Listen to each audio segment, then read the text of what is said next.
Selamat siang, terima kasih atas waktu yang telah diberikan kepada saya untuk menyampaikan hasil review saya mengenai tugas saya pragmatik. Sebelum itu perkenalkan, nama saya Virginia Perleseran, semester 5A dari Pendidikan Bahasa dan Sastra Indonesia Universitas Timor. Di sini saya akan mereview jurnal yang berjudul Daya Pragmatik Tindak Tutur Guru dalam Pembelajaran Bahasa Indonesia pada siswa SMPN 2 Kebak Ramat, Kabupaten Karanganyar. Jurnal ini yaitu Bahasa Sastra, Jurnal Penelitian Bahasa Sastra Indonesia dan Pengajarannya. Jurnal ini memiliki volume 2 dan nomor 1. Tahun penerbitannya itu 2013. Penulisnya itu ada Rina Yuliana, Muhammad Rohmadi, Raini Suhita. Saya merupakan pereviewnya sendiri. Tanggal reviewnya itu hari ini Rabu 7 September 2022. Di sini yang pertama saya akan menjelaskan mengenai latar belakang daripada jurnal ini. Jurnal ini berlatar belakang yaitu bahasa merupakan hal yang sangat penting dalam kehidupan masyarakat. Manusia sebagai makhluk sosial pada dasarnya selalu menginginkan adanya kontak dengan manusia lain. Masyarakat pengguna bahasa dalam situasi tertentu dan untuk mencapai tujuan tertentu akan selalu berusaha memilih dan menggunakan kaidah-kaidah tuturan sesuai dengan peraturan bahasa tersebut. Selain itu, masyarakat pengguna bahasa juga harus memperhatikan tata cara berbahasa yang sesuai dengan norma, aspek sosial dan budaya yang ada dalam masyarakat tertentu. Apabila tata cara berbahasa seseorang tidak sesuai dengan norma sosial dan budaya, ia akan mendapatkan tanggapan atau nilai yang negatif. Misalnya, dapat dikatakan tidak santun, sombong, angkuh, tidak sopan, dan sebagainya. Proses komunikasi yang efektif dan interaktif pada dasarnya melibatkan dua pihak, yaitu penutur dan mitra tutur. Mitra tutur pun akan menerima informasi dari penutur tersebut. Oleh karena itu, apa yang ada dalam pikiran penutur dapat tersampaikan, maka komunikasi dapat dikatakan berhasil jika penutur dan mitra tutur nyambung dalam satu topik. Selanjutnya akan saya bahas mengenai tujuan daripada jurnal tersebut.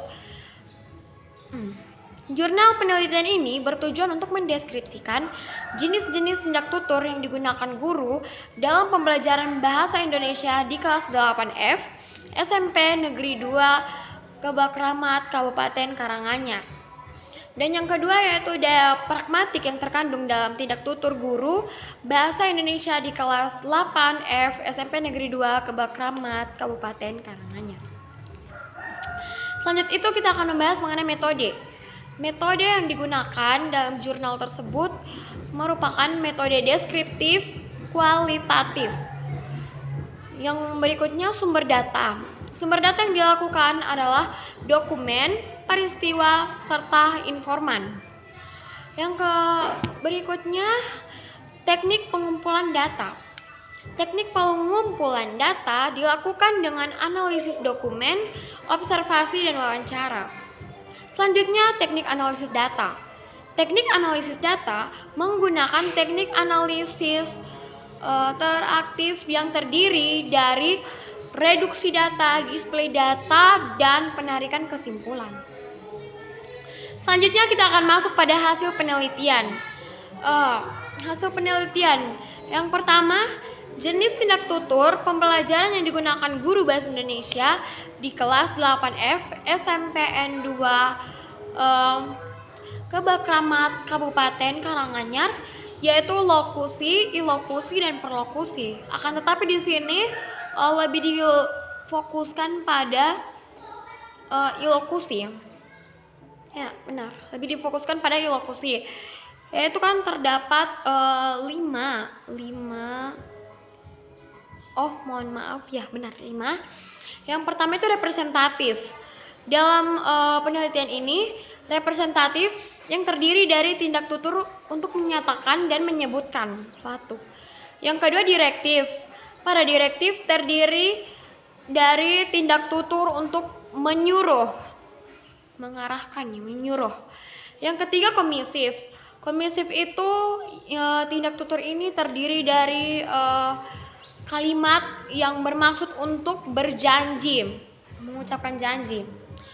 Yang berikut ekspresif, yang terdiri dari tindak tutur untuk mengkritik dan memuji.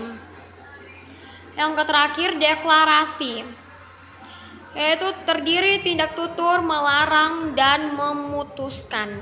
Deklarasi. Ya, baik.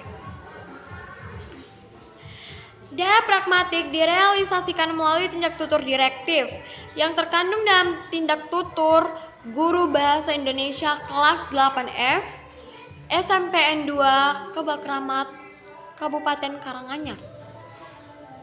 Sangat kuat tindak tuturnya terhadap siswa, yaitu dengan memberi informasi, mempengaruhi, menyuruh, menegur, mengkritik, menyarankan, memuji, memutuskan, menyindir, serta memarahi. Baik, penjelasan tadi merupakan hasil daripada penelitian.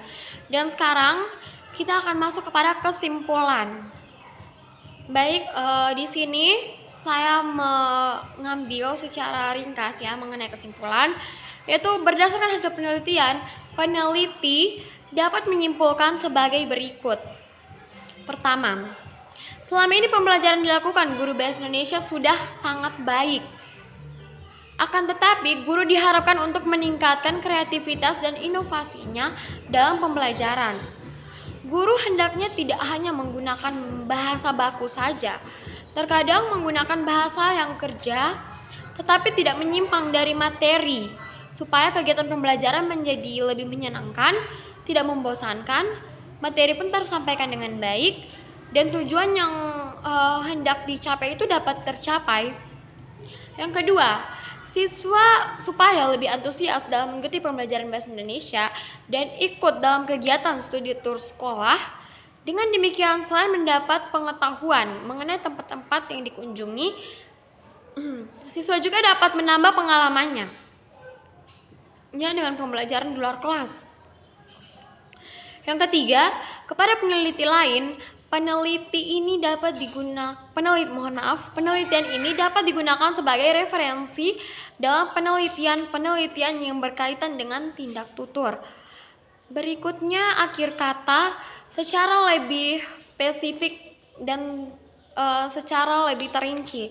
Dalam artian ya, di sini peneliti mengharapkan bahwa ada peneliti-peneliti lain yang menciptakan artikel atau jurnal baru yang berhubungan dengan tindak tutur secara lebih spesifik dan terperinci agar dapat dipahami, dimengerti, dan dapat diserap pula ilmunya. Kira-kira hanya ini saja review saya mengenai tindak tutur, yaitu daya pragmatik, tindak tutur guru dalam pembelajaran bahasa Indonesia pada siswa SMPN 2 Kebakramat Kabupaten Karanganyar. Terima kasih atas waktunya. Selamat siang dan